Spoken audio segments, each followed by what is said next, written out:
नमस्कार मित्रांनो, स्वागत आहे आपल्या नवीन व्हिडिओमध्ये. तर मित्रांनो, नीट सारख्या परीक्षांमध्ये झालेल्या गोंधळामुळे विद्यार्थ्यांचं मोठ्या प्रमाणावर नुकसान होत आहे व आता अशा प्रकारे परीक्षांमध्ये फसवणूक केल्यास 1 कोटी रुपयापर्यंतचा दंड जो आहे तर तो आकारला जाणार आहे आणि याबद्दलचा कायदा सुद्धा अस्तित्वात आणलेला आहे. तर हा नेमका कायदा काय आहे? तर संपूर्ण माहिती आपण या व्हिडिओमध्ये पाहूयात.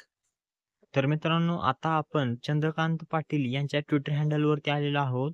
तर यांनी एक ट्विट केलेलं आहे, विद्यार्थ्यांचे भविष्य सुरक्षित करण्यासाठी मोदी सरकार वचनबद्ध. देशभरात घेण्यात येणाऱ्या स्पर्धात्मक आणि सामान्य प्रवेश परीक्षांमध्ये फसवणूक टाळण्यासाठी केंद्र सरकारने सार्वजनिक परीक्षा अयोग्य माध्यमांचा प्रतिबंध कायदा 2024 तत्काळ लागू करण्यात आला आहे. या निर्णयामुळे विद्यार्थ्यांचे भविष्य सुरक्षित करण्यासाठी मोदी सरकारने आपली वचनबद्धता जी आहे तर ती अधोरेखित केली आहे.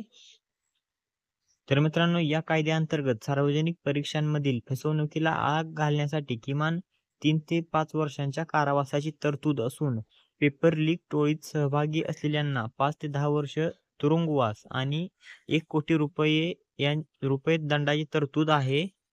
तर मित्रांनो, हा नवीन कायदा आहे. तर पेपर फुटीच्या सारख्या टोळीत जर गावला तर त्यांना 5 वर्ष तुरुंगवास आणि 1 कोटी रुपयांचा दंड जो आहे तर तो आकारला जाणार आहे. तर मित्रांनो, आपण नीट परीक्षेबद्दल माहिती पाहिली असेल.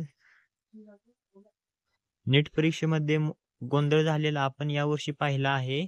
तर अशा प्रकारे यापुढे काही होऊ नये यासाठी नीट नीट 2024च्या या वर्षी झालेल्या पेपर फुटीच्या धर्तीवर हा निर्णय जो आहे तर तो घेण्यात आलेला आहे.